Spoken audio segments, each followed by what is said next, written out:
We have been covering Dark Souls board game for quite a while.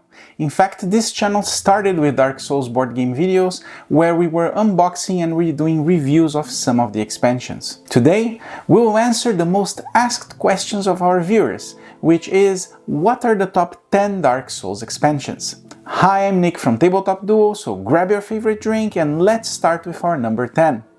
Our number 10 is the mega boss from the OG Dark Souls game, the Black Dragon Calamite. This expansion introduces this mega boss with a huge miniature of Black Dragon Calamite, which is one of the biggest miniatures of the board game. It's so big that it makes other boss miniatures look like player characters, and it has 38 health points, which is much more than you get on a main boss. The boss's attacks perfectly mimic the ones in the game, with the Hellfire Barrage being the most special one, making this boss fly and hit several nodes on its path. You also get a double-sided board, where one side covers the boss fight and the other covers a level 4 encounter, which is a large size encounter where you can engage up to 8 enemies from the base game and the other expansions. Mega Boss expansions also come with 2 treasures, and one of them is the Obsidian Sword, which is a great treasure to use. I put it on number 10 because there are a few other mega bosses that are a little bit tougher and become better challenges than this one,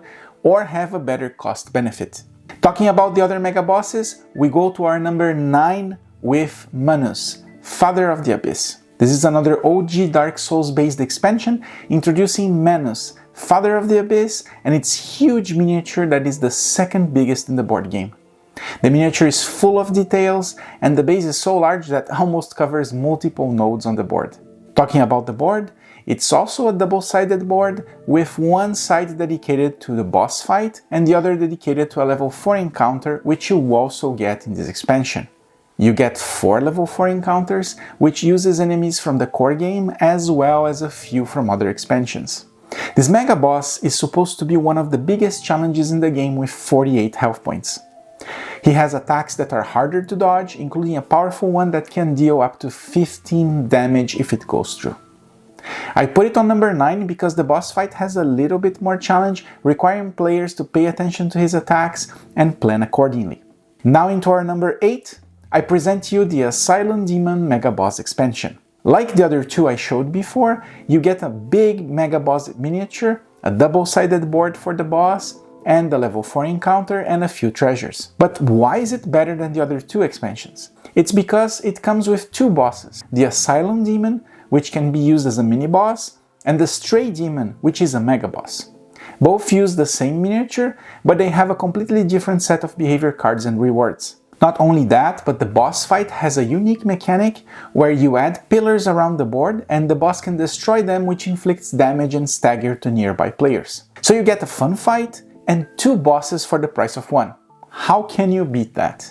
Well, with our number 7, the 4 Kings expansion. The infamous 4 Kings, tough to kill when you fight for the first time in the video game, but also in the board game. The expansion comes with 4 miniatures of the Ethereal Kings, another double-sided board with one side for the boss and another one for the level 4 encounter, and boss treasures. What makes this fight fun are the core mechanics of it. The kings appear one by one every couple of turns, and they are very powerful. So your party must prioritize killing them fast as they arrive or risk getting swarmed. Every time we play this one, it's very memorable. Next, let's go to our number 6 with the Explorers expansion.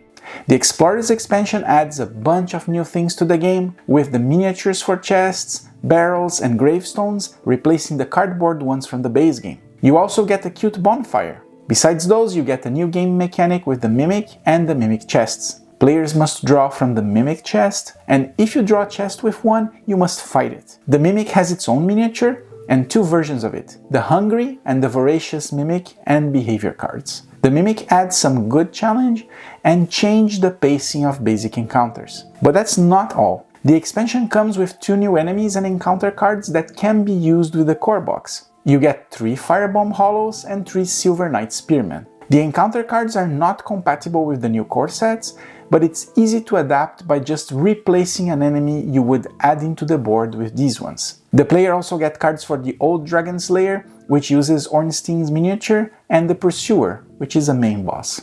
There are also new treasures and boss treasures. As you can see, you get a lot of content with new enemies, bosses, game mechanics, and treasures. Next, we get to the half of our top 10 with the Phantoms expansion. The Phantoms expansion adds 2 new mechanics to the game. The first one is the summon mechanic, where players can summon an ally to help you, and you get to choose between 10 different allies, including Solaire and the Onion Knight. The second mechanic is the Invaders one, where invaders come to your game when players find the Ember treasure cards. There are a total of 11 invaders, and when defeated they drop some unique treasures. This expansion is really fun and changes the dynamic of the encounters, which are very monotonous on the OG game. The miniatures look fantastic, and this expansion adds a lot of fan-favorite characters to the board game. Number 4 goes to an expansion that brings more ways to play, which is the Characters expansion.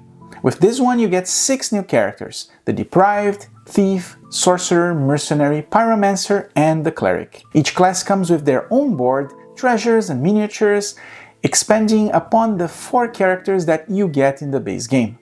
There are also 10 miniatures focused on specific armor sets, allowing you to swap with your basic miniatures once you acquire the set, and you only get that in this expansion.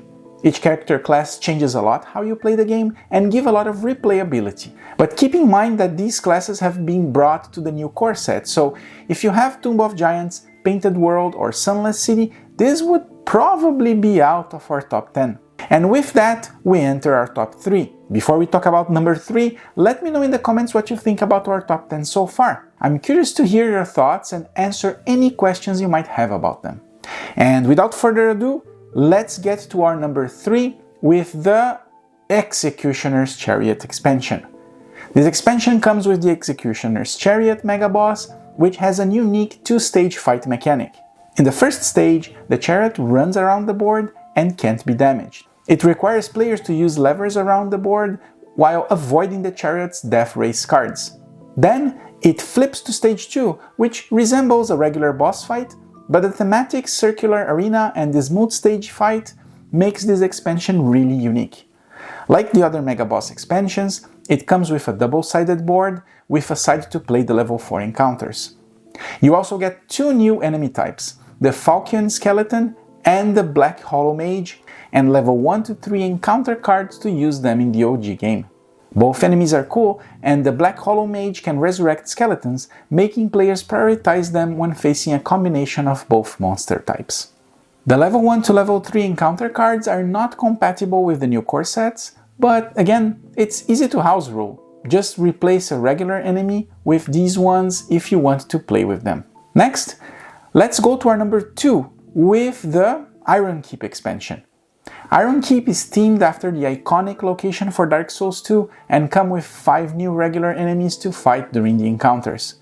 You get the Alone Sword Knight, the Bow Knight, and the Knight Captain, as well as the Ironclad Soldier and the Crystal Lizard, followed by level 1 to 3 encounter cards that can be mixed with the OG game enemies.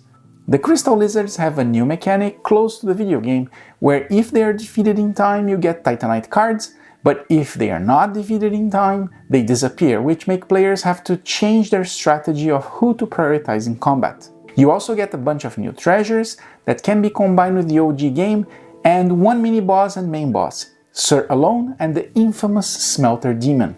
Both bosses' miniatures look great, and are slightly challenging to fight.